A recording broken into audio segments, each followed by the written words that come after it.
Hey everyone, it's Mercedes, your host, here again with another episode of wakesetGO. So, on this episode, we're going to meet with Priyanka, a software engineer.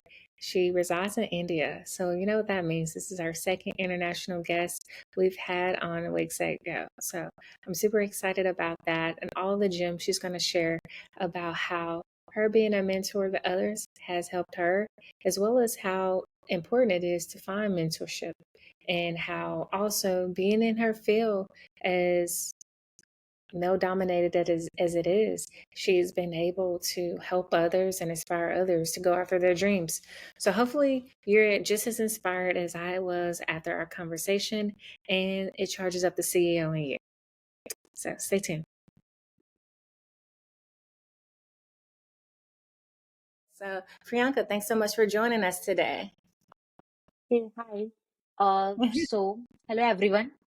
Yeah, Today, yeah, you can okay, tell us a little bit about yourself. I know this is your first time on Wixet Go, and we're great, that you take the time out of your day to talk with us. So, yeah, tell us a little bit yeah. about yourself. I'll give a brief about me. I'm currently working at Airbase. It's a US fintech startup, and I'm from India. I have graduated here itself. And as you all know, like as you might have been aware of, that programming and the coding is something male dominant field, and it's like related to mathematics. And most of the people think like the mathematics is not something which females can do, but I can tell you, like, if you want it, you can totally do it and you can make your own space. Being from India, I was able to get a job at an US fintech startup, which is in Silicon Valley. Also working remotely and living with my family currently. So it's like a win-win situation where you work for a good startup as well and you don't have to leave your country. Wow. Yeah, So, so would you that's ever pretty about me. consider, yeah, would you ever consider like leaving India, or if you could live anywhere, where would you decide to live? I would still decide to live in India because of the culture we have. We have like a pretty diverse culture and we celebrate things a lot. But I would surely like to visit US and different countries just for the travel purpose, but not for the staying purpose. Oh, I see, I see, I see. So what inspired you to want to pursue a career in coding? Like what kind of made you get into it? Because I know in India there's, especially like in US, there's this bias thing where there's a lot of offshore teams, and everywhere in India is doing, some related form of technology. So what kind of inspired you to want to go that route? Since we just hear about men doing it, not women, but what kind of made you want to get into the field? I mean, like, I'll tell you the story how I get into this field. So, I was in fifth standard. At that moment of time, I have seen some presentation. It's like a simple PowerPoint presentation built by my some senior, and they were like moving the object. Like there was a car, it was moving around the screen, and I was like quite impressed about it, like how they created it. So that was a day where I get interested in computers. As I grew up, like the interest keeps growing because I wanted to explore like how they grow, how they build things, how they create mobile apps, how they create games, how the website works. And I think the interest and the passion about the computers get me here where I am right now. What's some highlights like on your journey, like, to get into coding and finding a fintech startup, like just for anybody that's out there wanting to get into tech, like how did you, like what are some highlights that really just were like, okay, this is how you do it? Or did you have anybody kind of tell you like, this is how you get into like a fintech startup, or was that always the goal? No, it's not about a goal thing. I mean, as you know, like everyone doing a software engineering, they have ultimate goal to be in Google someday, or like the Meta, Amazon kind of thing. It's like we call it manga, because Meta, Apple, Netflix kind of companies, you always dream of those. And being from India, it's like most of the time, it's like I want to be in Google someday. And the college I am from was like a tier three college. It's like not the one which is at the top level. It was like a pretty decent college in my city, and there was no one to guide me as well. But I have like talked to a multiple people while working online. I talked to people at Berlin, US, Canada about the career, how they have grown. And I got a lot of mentors in this place. I mean, like I talked to them, I worked with them on different projects, and somehow Get I mentors. Yeah, like how do you even find mentors? Like you're in India, like how are you able to get these mentors? yeah. So I mean, right now I'm also mentoring people at ADP list. If someone is looking at it and they want to make a career in it, I actively mentor there. I guide people how to do a career switch and turn to IT, like come to IT and be a programmer or coder, because it's like if you if you don't know, it's an high paying job. So it's one advantage. And the second thing, I got mentored because of some internships that I have done remotely. So I applied there. I'm just doing some Google search and got interested there, started communication. I think communication plays a big part if you are working and doing things remotely. Because if you talk actively and you are proactive in the communication, even if it's a time zone difference, because I remember working at 3 a.m., 4 a.m. because I just want to match their times, and because they are not ready, it's me who want to do something big. So I need to manage their time zones, even if it costs me my sleep. Yeah, I know. So that's why I was really like appreciative of us even being able to connect because it's like 10 a.m. in America, which I learned Yes. how Indian time zone is that it's actually 30 minutes behind us, and then you just change AM to PM. So that means it's like Yeah. almost 10 o'clock PM over there. And so you mentioned about mentoring that you also mentor, and I know in some of our conversations because we actually met online, which is a good way of, meeting people in other areas. You're very active on social media. And what I like about what you do and what inspired me to want to have you on wakesetGO is because you're very consistent. It's like every day. It's like your vlog. Even though people think of IT and being a coder as something boring, you're making it more aesthetic by showing you at your computer every day, like what you're doing. And I think that's motivational enough for people to say, okay, if you want to do something and you're consistent every day and you're showing people and you're even helping and mentoring them, that's a win-win in itself. Yeah. And yeah, Uh, so I think that's really good to, show that part of connecting. So tell us a little bit more about like your mentoring program and kind of like some of the stuff that you've been able to do with that. yeah, so I mean, I was actively mentoring. I have started actively mentoring because I was looking for mentors, and I'm not sure if I find one, what should I ask them? Like, it's an often question. Like, most of the newbies have that. Like, if I even get a slot for the mentor, what should I ask them? Like, should I ask them about the career? Should I ask them about the languages to work on? And like, there are different things. Should I ask about the career trajectory and everything? So I started with the approach ki I want to know the questions what people ask. So I started mentoring people. People started booking my slot. And then I realized I am able to answer their questions because I already had an experience. They are coming into the career, but I have completed 4 to 5 years in the same field. If so, there was this thing. So there were people from the US. I'm taking an example of US people who are housewives who have like career break for like 10 years because of the maternity and then the post parenting after that, and they want to switch their career. Like they were in the banking and they are coming into coding. So it's entirely new. They have taken some boot camps, but not sure how to get a job after that. So I help them to get the job. I mean, I tell them like how the MNCs work, how you should prepare for the interviews, what you should speak, how you can make more chances in cracking the interviews. So that's one part. Also, the people from the countries like Nigeria, Africa, where I think women education is not that much high, or even the IT is not that good, like the infrastructures and the technologies that we have in US or the countries like India. I mean, India is still developing in that case, but I feel they are pretty behind. Like they are behind from us. Still, they were able to find me, and I had tried to understand their point of view, how it's being in their country, and I can relate. Like it's totally different. If they get a guidance, they are like amazing. They can understand things. They can do or build amazing things.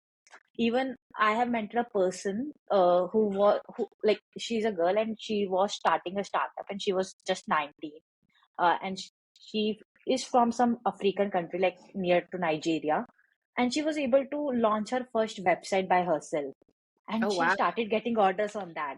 I mean, like she built an e-commerce that is live in Africa. So I think if you, I mean, if you, I was the person who didn't get mentors, but somehow I was able to communicate with most of the people and was able to find a way. But still, I had someone to look after in every phase of my life.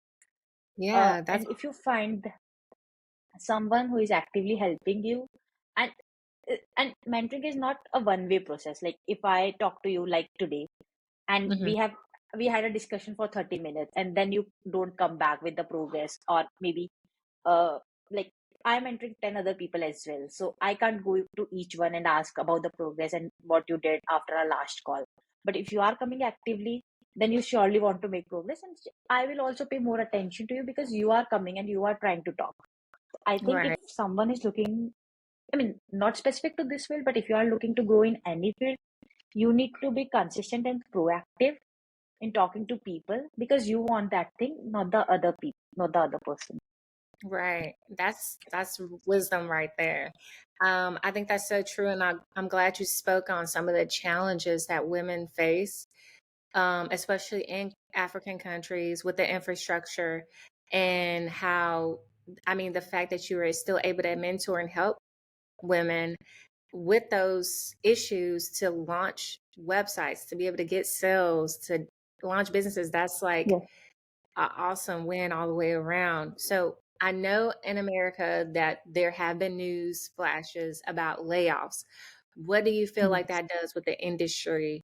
And does that make you feel like there's not enough jobs? Or from a mentor standpoint, do you feel like if somebody does come to you for advice, you're able to find them a job in the current economy and times?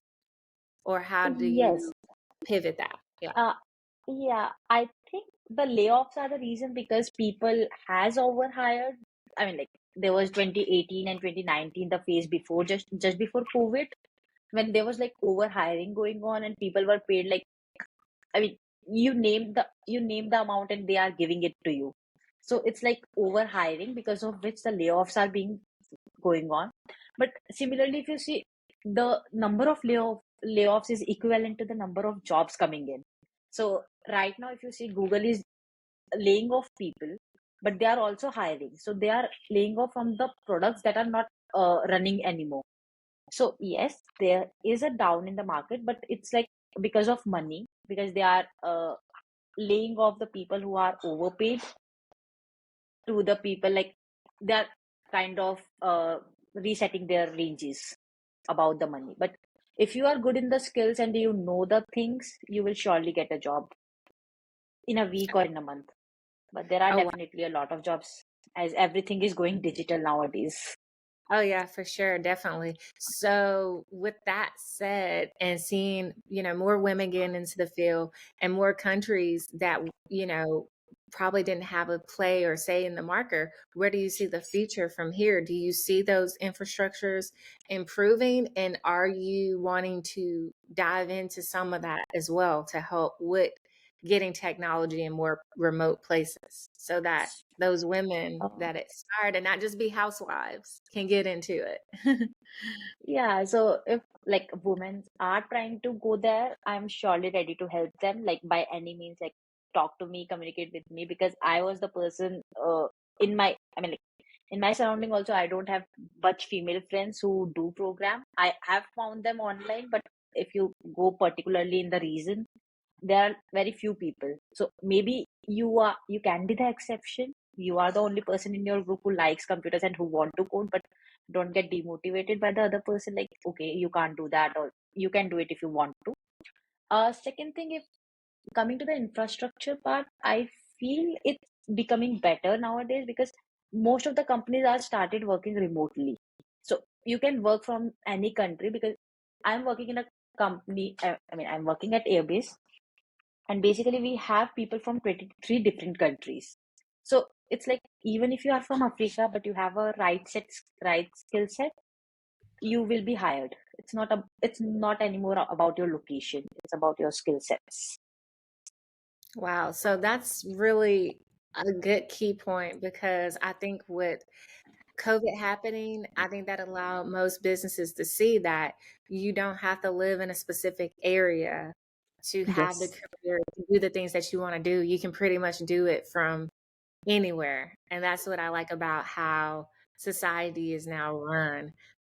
How do you, yeah, so how do you find like balance, like outside of coding? Like, what is it that you do to recharge, to get ready to mentor? I know you get excited about it and you love it, but what is something you like to do on your downtime to get pumped up to do that kind of work?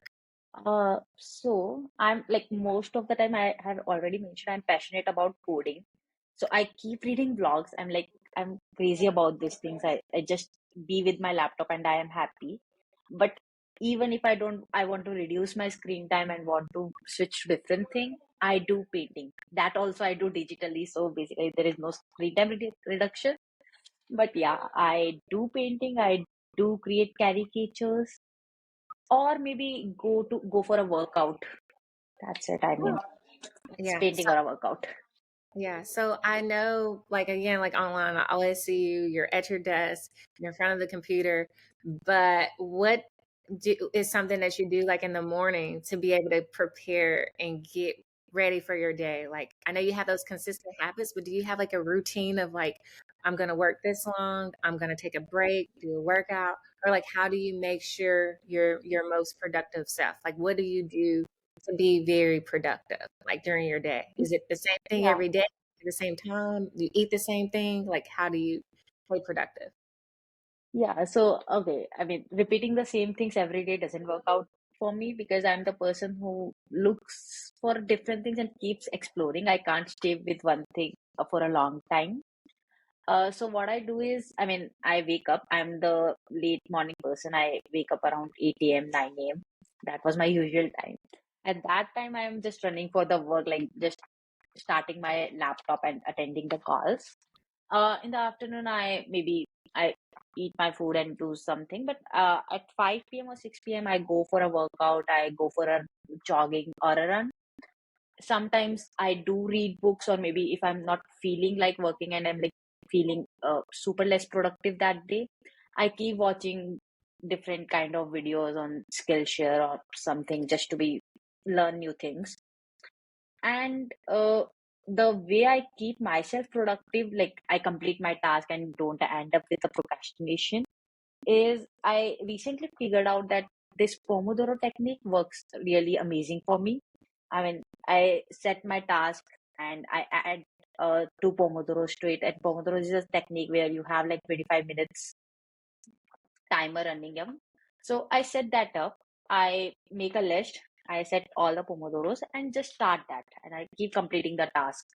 And once I'm free, I do random things. I scroll Pinterest most of the time. I scroll Instagram. So that's all. I think most of the time I go for a run or a workout part.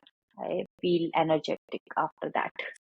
Yeah, so reading those blogs, and I know like sometimes when you're like trying to get away from screen time, but sometimes reading and staying up to date on the latest news keeps you updated on what the trends are. And is that how you kind of find out what the most current things are happening in the industry, or how do you find out like what's the latest news or what's, the most updated trend, especially when it comes to coding?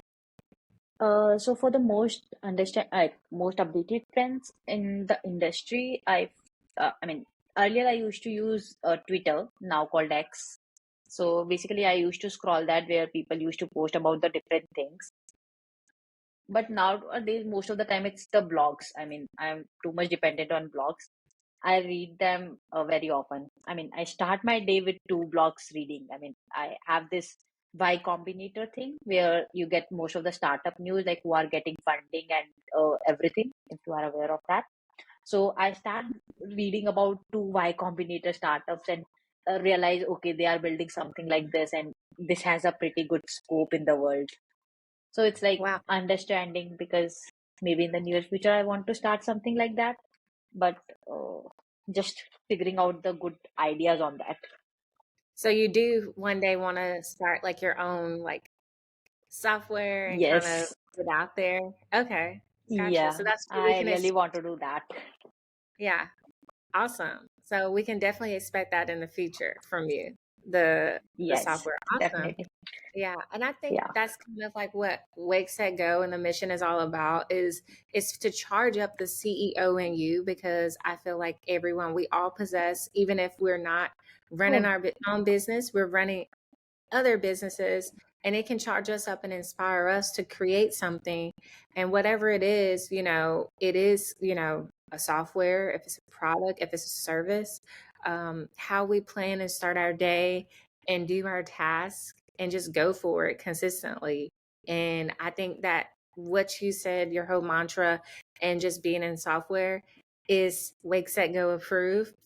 And I'm excited to look forward to what you create and do next, and for charging up yeah. the CEO in you and being a guest and helping other women in other industries charge up the CEO in them as well, as you've shown that that's what you've done. And you may not have even realized that that's the Wix formula too, is about starting your day, doing those tasks, getting it done, executing, and finding ways to get refreshed, recharged, and inspired to continue to put out and help others in the process.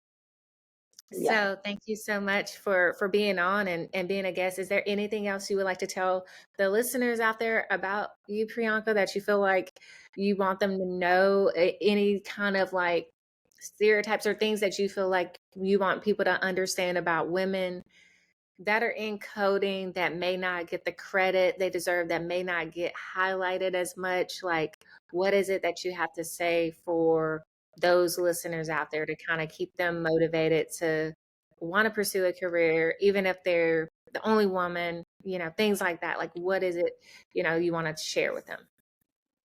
Yeah, I want to conclude with this statement. Like if you really want to do it, keep working for it. It will happen eventually. And you have a lot of surprises out there. I mean, if you and always try to prepare for the best things in the life, so that even if you don't get the best, you will get, if you will end up somewhere in the better or the good position. If you prepare for something good, I mean, it's good to prepare for something good, but if you prepare for the lower range, you will get more lower than that. That was my personal experience. So if you prepare something really, really best, I mean, like, target the moon and you will shoot some stars. I love that. Yeah. So basically, aim high, and that way you're still shooting for that target and having big Yes. goals, having big dreams, because you set the tone for where you're going to go. And that, reminds me of some of the things that I've talked about just in vision board, manifesting, mindset training. A lot of what I do to help people prepare their mindset is to think positive. And people think it's being crazy, but no, it actually works. When you see yourself doing it, you envision yourself doing it. As Priyanka Yes. has shown and shared, you can actually do it and become that. But if you set the bar low, as you said, you're just thinking like, oh, I just want to get a job and do this. Yeah, that's exactly what's going to happen. But if you think bigger and you're like, okay, I'm going to create my own software, help women, get funding, do all of this stuff, it's going to happen. And if you keep at it, you never know that year 2, year 3, what can take off from that. So that's really great mindset thinking. So thank you again for joining. I hope everyone out there continues to wake, set, go for whatever it is that they want to do and continue to aim higher. And hopefully this helps someone. So thanks, everyone.